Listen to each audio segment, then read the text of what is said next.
you guys? I am back with another video, y'all. Yes, and this is a special video, okay? This video is special and this day is special, honey, because today happens to be my birthday.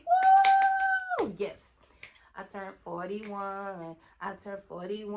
Okay, so anyway, I just wanted to drop this quick video on you guys before I go out and I enjoy my day. But this video is about leadership, okay? I feel like it's very, very important that some of you newbies out there, I need to give you guys some tips on how to become a better leader, okay? So, first tip for today is communication. Yeah. Keeping the line of communication open is very important. I can't stress it enough. Sometimes we grow our businesses and we might forget to check on the account. Like I said, this happened to me before. So you have to learn how to communicate with your clients as well as your workers, the people that are actually going out there and doing the job. Everybody needs to be communicating, and one sign of a great leader is having a great system to communicate with your employees and your clients, okay? So keeping the line of communication open, very, very important, very big sign of a great leader, okay? Number 2, confidence. Yes, that's right, confidence, baby. See, when I first started my cleaning company, I had no money, okay? I really didn't have anything but these pretty little flyers and these cards, right? But I had all the confidence in the world, honey. Because when I walked in there, in my mind, I was already a 6- and 7-figure earner. I'm just like introducing my business. They don't know you. They don't know nothing about you. You know what I mean? So some of you guys, when you're going in there introducing your company, you're telling on yourself, okay? You're telling on yourself because you lack confidence. I had all the confidence in the world. I went in there, introduced my company like it was a 5-star company, like I already had 20 to 30 employees working for me, and I sold my business, okay?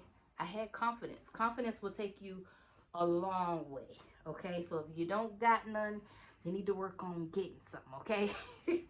But that is one sign of being a great leader. You need to have the confidence. Like, leaders are people that other people want to follow. And nobody wants to follow someone that lacks confidence, okay? So, that would be number 2. Number 3, commitment. Yeah. Commitment. A lot of you guys, you say you want to run a cleaning company, but you lack the commitment part. So you're really hype about your cleaning company for the first 2 weeks, and you get started and all that stuff, and then, you know, life hits you, okay? Life, it happens. And then you just start, you don't have the commitment anymore. You start doing other things. See, me, I am committed to this. Today is my birthday and I'm out here doing a video because I am committed to what I love to do. Okay? So you have to have commitment. This is another great sign of being a great leader. Commit. Appreciate in public and chastise in private. And what I mean by that is, let's say you're holding the team meeting. You don't want to say, and Antoinette, you didn't get those bathrooms yesterday and da. Don't do that. I would say appreciate and uplift in public. And you can talk about all the downfalls over the phone, through an email, you know, do that in private, okay? But the last thing you want to do is make your team feel crappy in front of everybody. These are the people that are going to be helping you grow your company, okay? So, next, number 5, how good are you at empowerment? Yeah. So, you say you want to be a boss, You say you want to run this company, but can you really empower your team? How good of a leader are you? How good are you with empowerment? These are questions that you need to ask yourself. You know, a lot of times we don't sit back and we don't think about these things until you're in it, and then you're like, not really strong in these areas.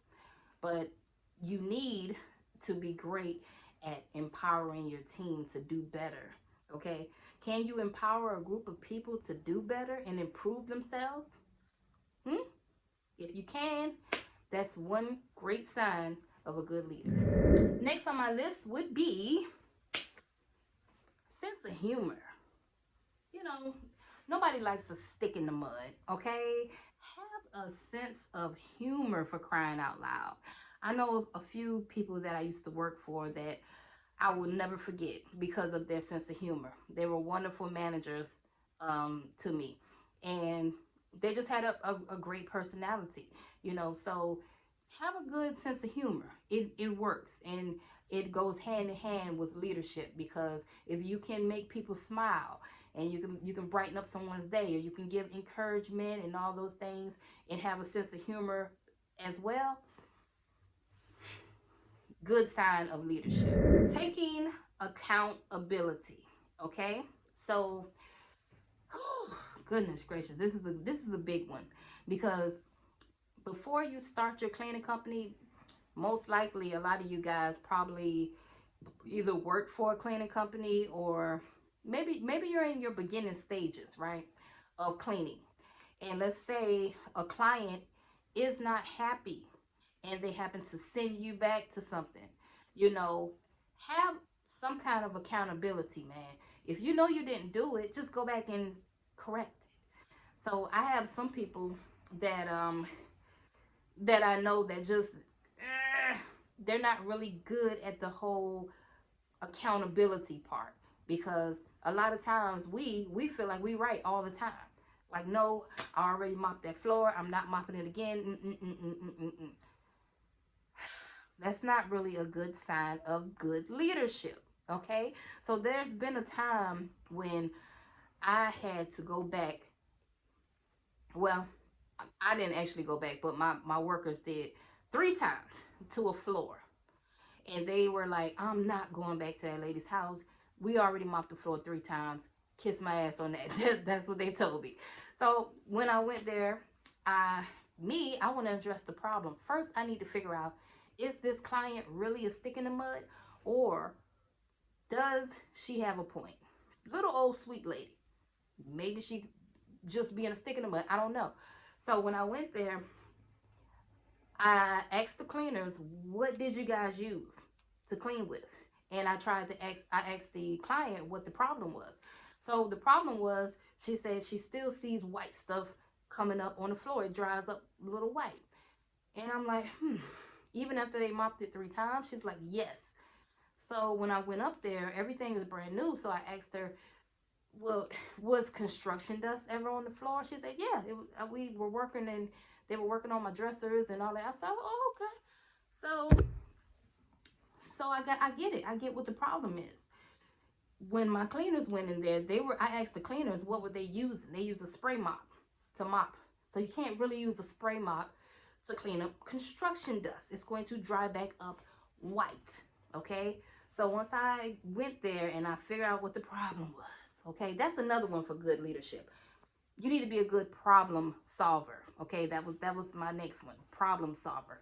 But back to accountability, okay, because the people that I had working, they didn't really, yeah, they had a point. They did mop it, you know, but for me, take accountability, correct the problem. When I went there, great problem solver. I figured out what the problem was, and we had to get a mop, you know, the old school mop that you wring out, in a bucket, and we went over the floor, and then we dried the floor with towels. No construction dust came back up. It was a very light mist of construction dust that kept coming up, but it didn't come up anymore. Anyway, I hope I made my point. Take accountability. This is your company. I felt like this is my company's name on the line, so I'm gonna fix this problem, man. I'm gonna take accountability for my people. Can you do that? Take accountability is a great sign of leadership. Not only that, but being a good problem solver. Okay. So last but not least would be honesty. Okay. I can go on and on and on. There's a lot of characteristics you got to have with being a great leader, like integrity. Okay. But I'm going to say honesty. Be honest with your people. Okay. Like no matter how tough it gets, because you're going to go through some bumps in the road with your clients and your employees. Okay. But be honest, be assertive, be direct. Okay. Because if you're not being direct about how you truly feel on the inside, it's going to drive you crazy. Okay, I can't stress it enough. So be honest, be direct with people, and you have to know how to have self-mastery. You have to know how to have self-control and not come out of a bag on people. Okay? Because this is the main thing right here. A lot of people don't know, but you know, we get caught up in our emotions a lot as business owners. Yeah, we get caught up in our emotions when it comes to clients, when they don't pay you on time, when employees get smart out their mouth, all this stuff. Self-mastery, self-control, control, control, control. Real leaders, we know how to control our emotions, okay? That's another one, all right? So, I hope I was able to shed some light on you guys and give you a few tips on leadership. Okay, so leave some comments down below if you come up with any type of tips on leaderships, or if you have a video that you want me to do and touch down for you guys. Just leave some comments down below, honey. I'm going to get on out of here, take this blazer off, and enjoy my birthday. Okay, I'm out. Until next video.